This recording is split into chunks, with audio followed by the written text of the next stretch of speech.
Bueno, tiembla el uribismo, la extrema derecha en general, y esto lo dio a conocer la periodista María Jimena Duzán a través de su última columna de opinión, en donde nos reveló datos y algunas cositas que quizás muchos no conocían y acá se las voy a mostrar. Pero antes de todo esto, quiero decirles que hay problemas en el Centro Democrático, en los sótanos del infierno. Vamos a observar primero lo siguiente, esta reclamación que le hicieron María Fernanda Cabal y Paloma Valencia a Miguel Uribe por supuestas encuestas amañadas y pagas que favorecen al señor Turbay. Bueno, si así empiezan dentro del mismo partido, supuestamente pagando y amañando encuestas, imagínense lo que va a hacer el candidato único del uribismo para las elecciones del año 2026. Paloma Valencia escribió: están actuando a lo Guanumen, están corriendo la línea ética de un partido que se ha caracterizado por hacer política con ideas y servicio a la comunidad. Se le olvidó a Paloma decir que con paramilitarismo y corrupción, dando todas las batallas para defender nuestra democracia. Escuchemos la pataleta de estas dos señoras que solo dura 40 segundos. Manifestar nuestra inconformidad en la publicación de encuestas pagadas con ventajas que están obviamente en entredicho 5 días antes del gran foro de precandidatos del Centro Democrático en Barranquilla. Esto es actuar a lo Guanumen. Están corriendo la línea ética de un partido que se ha caracterizado por hacer política con ideas, con servicio a la comunidad, dando todas las batallas para defender nuestra democracia. Creo que les va a ir como a Kamala Harris en las encuestas. Y tendrán exactamente el mismo resultado, María Fernanda, porque el Centro Democrático sabe quiénes han sido sus fundadoras, quienes han estado dando todas las batallas. Bueno, y créanme que el candidato del Centro Democrático no va a ser ni la señora Cabal, ni Paloma Valencia, y mucho menos Miguel Uribe Turbay, que no levanta en las encuestas.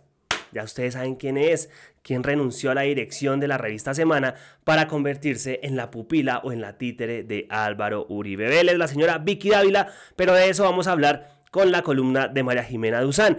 El caso es que sí, el gran foro, o el gran debate más bien, de candidatos o precandidatos del Centro Democrático tuvo lugar este fin de semana en la ciudad de Barranquilla y fue un chiste completo. Estos candidatos o no saben hablar o tienen ideas absurdas, declaraciones estúpidas como las de María Fernanda Cabal. Es que, mejor dicho, observen ustedes mismos qué fue lo que pasó en resumen en ese debate de precandidatos en Barranquilla del uribismo. Era la transición energética, una idea del gobierno de izquierda que terminaron avalando varios de ellos. Hoy el Centro Democrático comenzó a escuchar a sus precandidatos presidenciales, todos ellos senadores: Miguel Uribe, María Fernanda Cabal, Paola Holguín, Andrés Guerra y Paloma Valencia. Un saludo muy especial a la militancia del Centro Democrático y al uribismo de Colombia. Barranquilla fue el escenario para que los precandidatos de la derecha expusieran por 10 minutos ante su jefe político Álvaro Uribe sus propuestas en materia energética. Eso es lo que tienen que titular los medios. Uribe asentía con algunas ideas y otros que eran aplaudidos estuvieron sorprendidos. Ay, me siento como en un reinado de belleza, ¿ve? La senadora María Fernanda Cabal consideró que una de las soluciones para el país es restringir las consultas previas. Ahora puede venir cualquier ONG, cualquier peludo de estos, a decir que uno no puede hacer una vía. Lo que pasa es que esto se volvió un garrote extorsivo para las empresas. El senador Miguel Uribe, quien tiene en su séquito un asesor del presidente Bukele, estructuró su intervención con varias propuestas a la crisis energética hasta que finalizó con una palabra clave que curiosamente promueve el gobierno Petro. Oigan, Miguel Uribe Turbay utilizó una palabra, una frase que es supremamente importante para el gobierno Petro. Y eso que supuestamente lo está asesorando un experto que trabajó en la campaña de Nayib Bukele en El Salvador.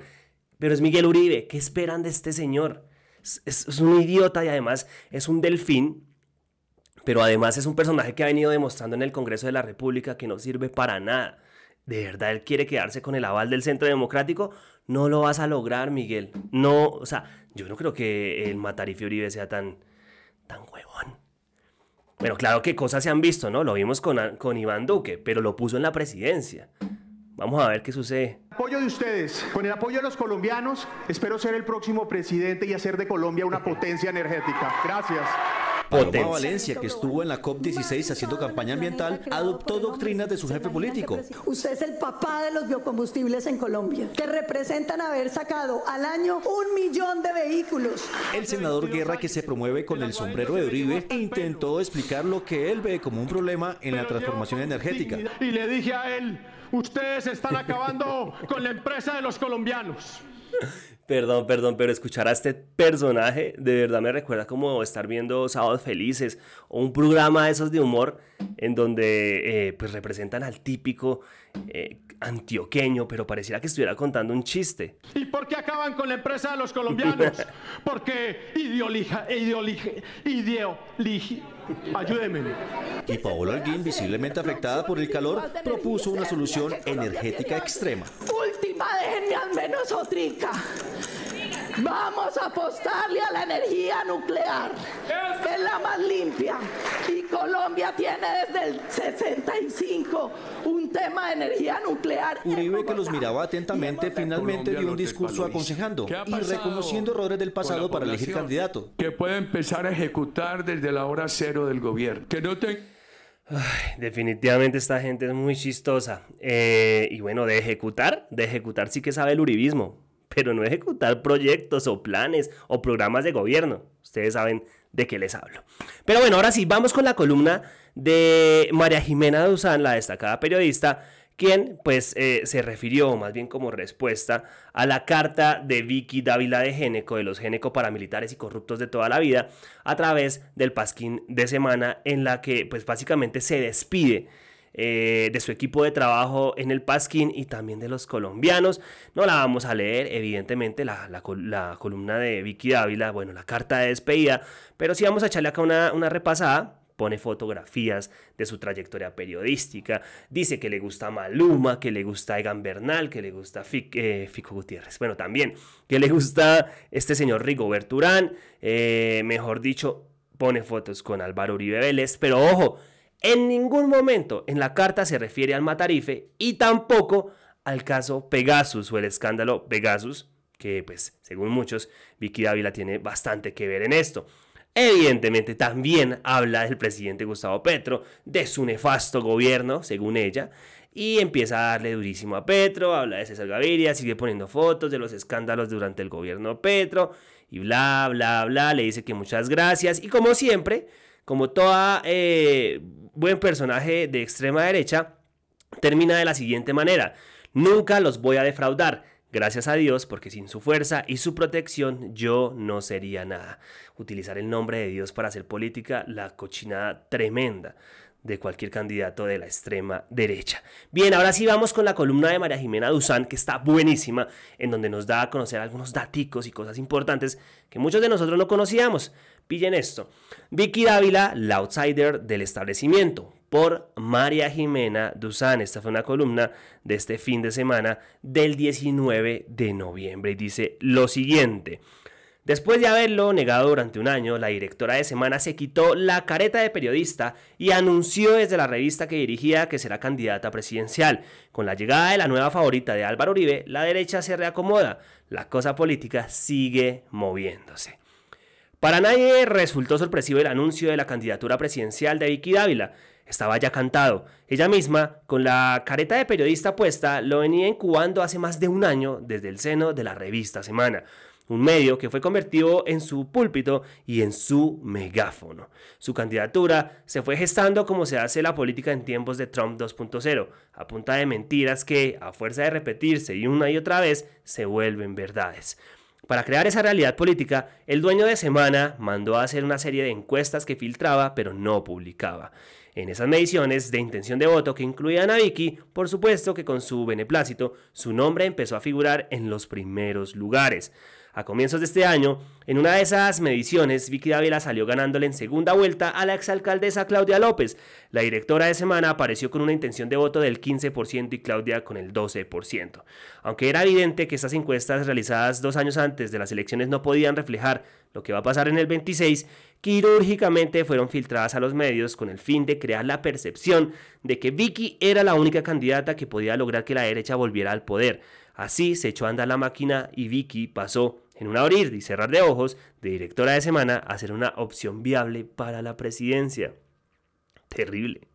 El 25 de febrero publicamos en cambio esta historia y revelamos cómo la directora de semana preparaba su salida al ruedo, acaballada en unas encuestas que estaban hechas para crearle una candidatura que no existía, muy campante.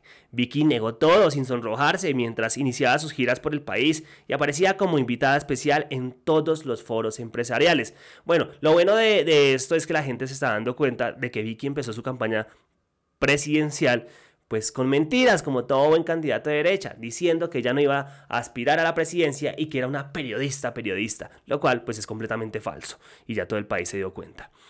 Dice el dicho que si camina como pato y se mueve como pato, es un pato. Vicky caminaba como candidata, hablaba como candidata, pero insistía en que era periodista. Desde su púlpito, ella insultaba en su Twitter y en su revista a todo el que se atreviera a decirle lo contrario.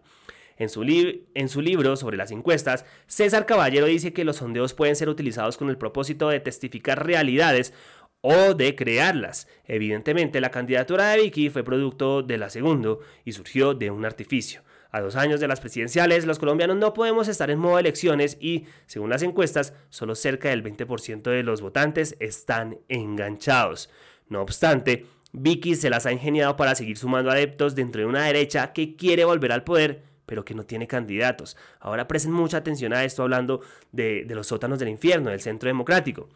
En el Centro Democrático, Miguel Uribe no marca, a pesar de que es el gran consentido del expresidente Uribe. Tampoco les va bien a figuras más meritorias como la senadora Paloma Valencia y ni siquiera a María Fernanda Cabal, quien tiene montada una estrategia digital de grandes proporciones, le sonríen en las encuestas.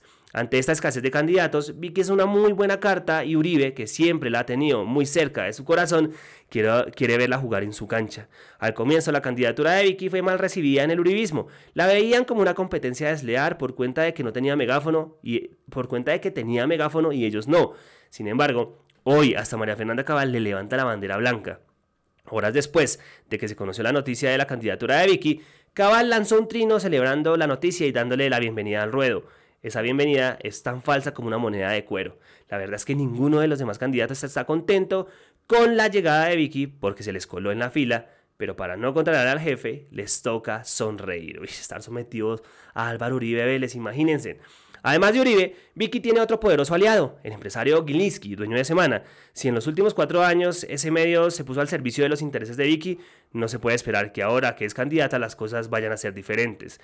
Se han tejido toda suerte de teorías sobre las razones que impulsaron la salida de Vicky. Unos creen que fue producto de una estrategia calculada milimétricamente entre Gilinski y la ahora candidata.